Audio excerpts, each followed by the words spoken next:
Hey hikers, Lee with Trailside Fitness. This mini module is on the lower leg. So we've got lots of muscles that surround that shin muscle. I took a couple of different exercises, stretches, and techniques from my larger self-care program available to hikers and put them in this little mini lesson for you. So make sure and have these handy while you're hiking. These can really help out with some ankle, foot, and possibly some knee pain that you may be having. So give them a spin. Let me know what you think. Happy trails.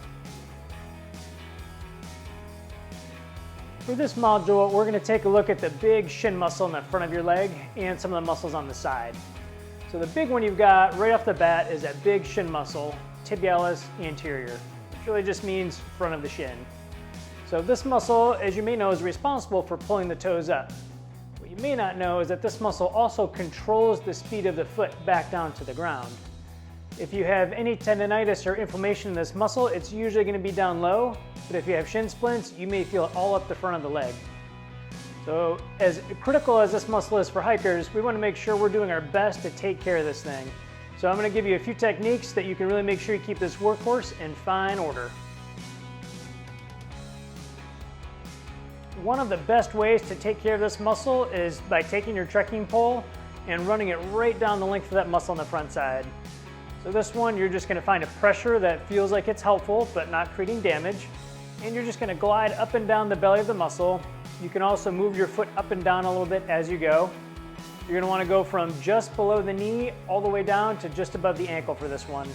And since the muscle is pretty big in the front of that shin, make sure you're kind of working toward the shin bone and then around the side of the leg just a little bit. Moving further around the outside of the leg, we've got a couple of different muscle groups here that have a lot of big functions for the foot. They help to control what the sole of the foot does, and they also help to pull the toes up. So let's spend some time digging through the side here and see what we find.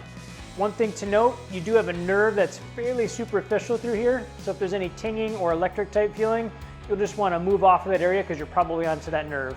The second thing is you want to stay off of that bone itself, so try and be on one side or the other of it.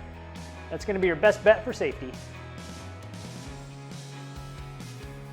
These muscles on the side of your leg live pretty close together, and they can be hard to sort out individually unless you really know what you're looking for. So our best bet is more of just a big broad attack. So first thing we're going to do is just sit on our side, place a ball on the outside of that leg, and using your hand on top, you can apply a little bit of pressure as you glide your leg up and down over the distance of that ball. So again, we're going to work just below the knee a few inches all the way down toward the ankle. Working in the space behind the shin bone and in front of the Achilles, it's about a 6 or 8 inch tall section that we're going to be able to target these muscles. They're pretty deep and super hard to access. So the ball here works really well, or a rock if you've got one handy. We're going to go through both of these techniques.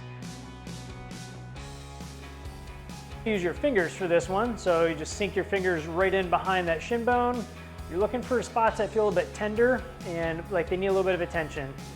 Oftentimes the tibialis posterior muscle becomes irritated and you may think you've got an Achilles issue, but really it's this peroneal posterior muscle that's back there. So I would stick your fingers in there, move that foot up and down, and see if that brings some relief.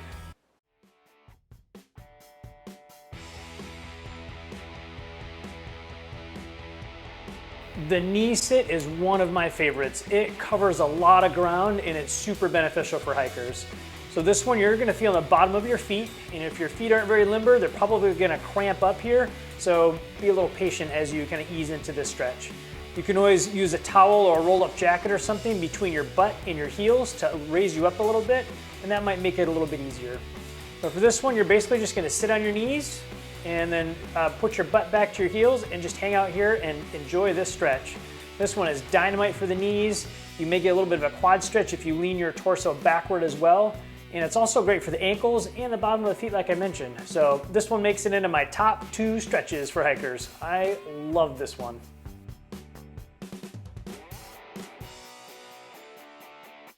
So this one is just simply going to be raising your toes up from a standing position. You'll notice in the video that I make an effort to not let my hips shift backward. You'll see what that looks like here in a moment. For this one, I'm doing 15 to 20 repetitions for 3 rounds.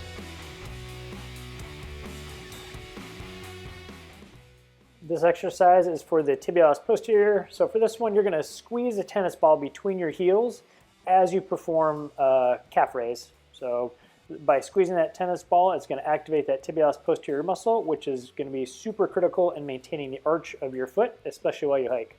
So for this one, let's go for 3 sets of 20 reps.